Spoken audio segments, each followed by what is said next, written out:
전문적인 물류 서비스가 필요할 땐 로지브릿지를 검색해 보세요. 그게 이제 물류 진단 방법론, 물류 시스템 진단 방법론, 생산성 향상 방법론, 프로세스 마이닝 방법론, TDABC 방법론, TOC 방법론, 거점 최적화 방법론, 레이아웃 방법론, 자동화 방법론, 물센터 설계 방법론, AI 기반 컨설팅 방법론. 그래서 뭐 굉장히 좀 생소하신 용어가 있을 수도 있고, 뭐 내용이 되게 이제 많지만은 방법론이 이것만 있는 건 아닙니다. 사실은 뭐 굉장히 더 많겠죠. 그렇지만 이제 일단 제가 좀 많이 써온 그런 방법론 위주로 설명을 드리도록 하겠습니다. 물류 진단 이제 방법론입니다. 물류 진단에 대한 거는 기본적으로 회사 컨설팅을 시작하게 되면 전반적인 현황 조사를 해야 되는데 그 조사 계획을 수립하고 이제 현황에 대한 뭐 이제 현장 조사도 해야 되겠고요. 현장 조사는 뭐 체크리스트를 쓴다든가 뭐 주요 거점의 운영 현황을 본다든가 현장 방문도 하고 뭐 고객사 컨설팅을 받는 기업의 고객사도 또 찾아가기도 합니다. 고객의 고객이죠. 그리고 뭐 인터뷰를 하기 위해서 인터뷰 질의서 만들고 또 그 데이터 분석, 특히 이제 데이터 분석을 요즘 많이 하는데 거기에 입출고라든가 뭐 재고라든가 뭐 운송이라든가 물류비라든가 뭐 여러 가지 굉장히 다양한 데이터 분석을 합니다.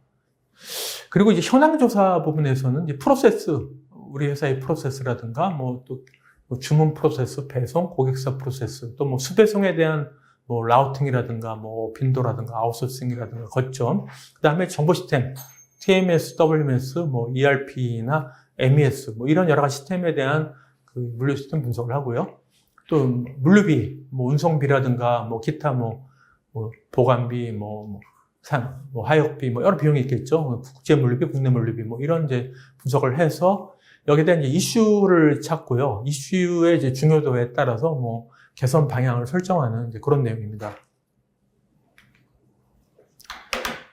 시스템 진단 방법론이 뭐냐면은 보통 물류 쪽에서 쓰는 이제 대표적인 시스템이 WMS, TMS 이런 걸 많이 쓰죠. 뭐 웨어하우스 매니지먼트 시스템, 트랜스포테이션 매니지먼트 시스템인데 이제 저의 그 방법론은 뭐냐면은 이 WMS, TMS에 대해서 좀 표준적인 이게 대표적인 그런 솔루션이라고 그러죠. 외산 패키지들이 이제 주로 많은데 이런 패키지들의 기능들, 그러니까 기능들을 이렇게 좀 나눠보면 뭐 예를 들면 WMS 같은 경우는 이제 코어 기능이 있고 뭐 적치, 출고, 재고 뭐 이런 각 단계별로 한 120개 이 정도의 코어 기능들이 있습니다. 그 다음에 확장 기능, 레이버 매니지먼트나 슬로팅이나 리포트 여러 가지 영역, 한 6개 영역으로 한 40개 항목. 그래서 합쳐서 한 106개 정도에 대한 이제 기능에 대한 진단을 하고요. 그 다음에 수배송은 배차나 운송 모니터링 실적이나 이런 데 대해서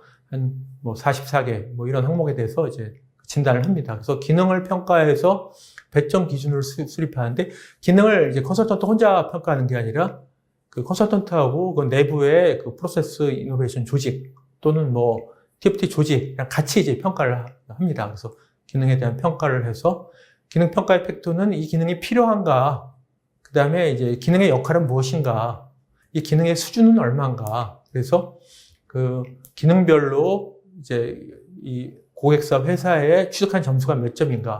그래서 이제 백분율로 이제 산출하게 되겠죠. 전문적인 물류 서비스가 필요할 땐 로지브릿지를 검색해 보세요.